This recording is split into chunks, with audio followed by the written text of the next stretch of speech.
In the centuries-old Lakota tradition, the sacred pipe was smoked after the signing of the document.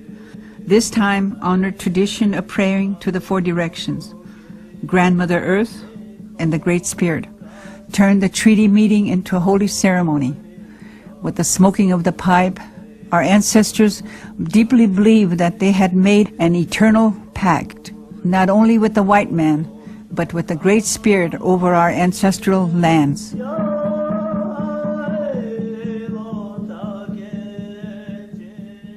The Fort Laramie Treaty deeded to the Great Sioux Nation a large area of our original hunting grounds, including parts of what are now 5 states.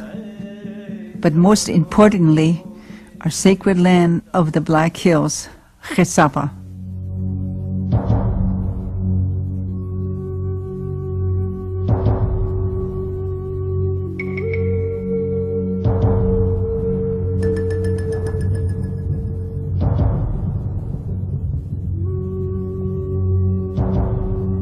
In 1872, the lust for land reached a crisis.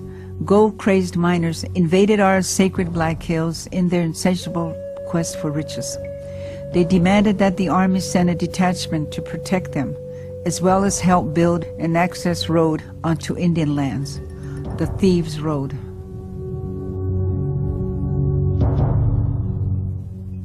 Our Lakota leaders were angered by the betrayal of the treaty. They believed that the miners and the Army, led by General Custer, were trespassing on deeded Lakota lands, blasting holes into our Mother Earth, cutting down sacred trees, and chasing away all the game in the frenzy of their building of the Thieves' Road. Our Lakota ancestors felt they had no choice but to retaliate. Chief Spotted Tail said, "This war has come from robbery, the stealing of our lands. This war was not begun by Indians, but brought about by the children of the Great Father, who came to take our lands from us without any price, and who in our land do a great many evil things."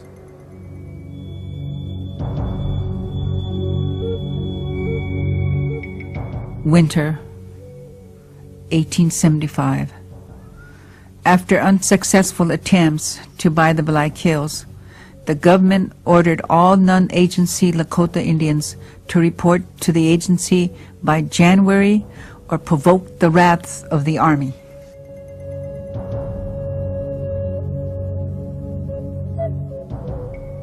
Crazy Horse and Sitting Bull and their bands ignored the threat. The following spring, the Army began their bloody campaign against what they call the hostiles, our Lakota ancestors who refused to give up their land and their traditional way of life. Later that summer, General Custer and the 7th Cavalry made the tragic mistake of attacking a large Sundance encampment at Greasy Grass, north of the Bighorn Mountains. When word of Custer's humiliating defeat reached Washington, the United States Congress exploited the battle by confiscating our Black Hills and more than half of the land deeded to us in the Fort Laramie Treaty.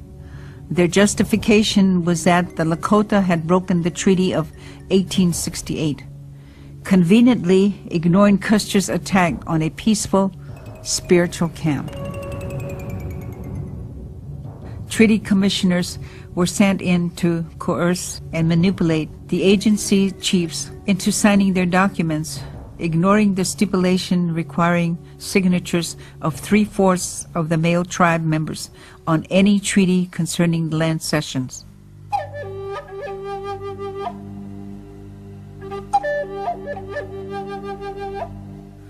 For generations, the spiritual heart of the Lakota Nation had been Gesapa, the Black Hills.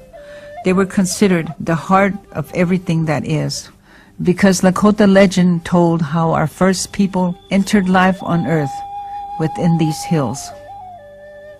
The Black Hills was our land of prayer. It's our central location of speaking to the the spiritual forces of the universe as we know it, as Lakota people. A lot of our ancestors went up there and fasted and prayed.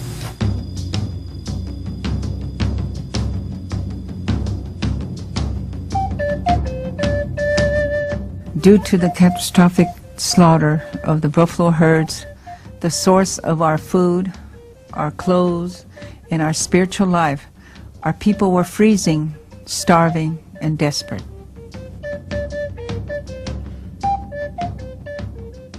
For the sake of his people, Crazy Horse and hundreds of his band turned themselves in at the Red Cloud Agency. While riding free on the plains, Crazy Horse was regarded as a legendary warrior and leader. But on the reservation, government officials considered him aloof and a troublemaker. Within a year of his surrender, he was dead, murdered by an army prison guard.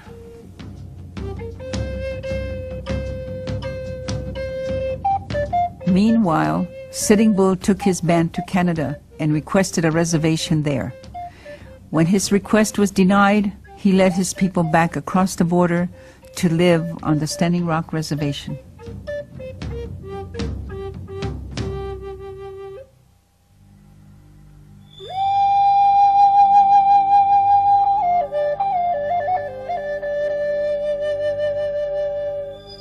Life on the grim and ever-shrinking reservation was devastating to our people. Drought, disease, and inadequate government rations caused mass starvation and epidemics. Once the masters of the plains, our people were now hungry, sick, landless, and vulnerable to promises of spiritual salvation. Despite the official ban on the practice of Indian ceremonies, they embraced a mysterious new religion that was spreading across the land like bushfire.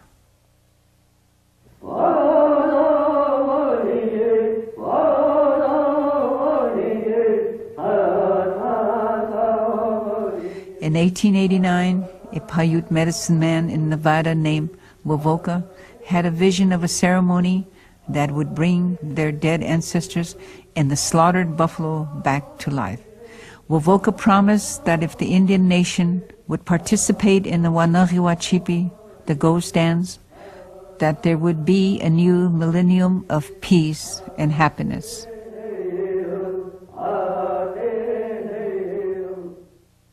During the fall of 1890, the haunting songs of the Lakota ghost dancers echoed across the landscapes of the western Badlands.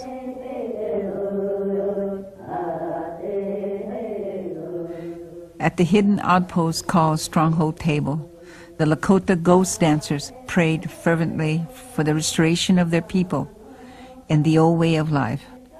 In this last refuge, they sought visions of their loved ones and danced and prayed to the Great Spirit to bring back the old way of life.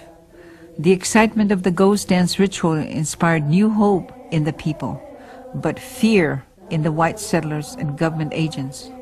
The call went out once again to the army, and several thousand troops were sent in to seal off the area. The Hunkpapa holy man, Sitting Bull, who helped defeat Custer at Greasy Grass, was perceived by the government as being an instigator of the ghost dance. In early December 1890, Sitting Bull was killed by government police at Lily Eagle, South Dakota. In terror, many of Sitting Bull's people fled to the Cheyenne River Reservation to join Chief Bigfoot. This 162-mile route that the survivors of Sitting Bull's band traveled in the freezing winter of 1890 would become the first leg of the Bigfoot Memorial Ride 100 years later.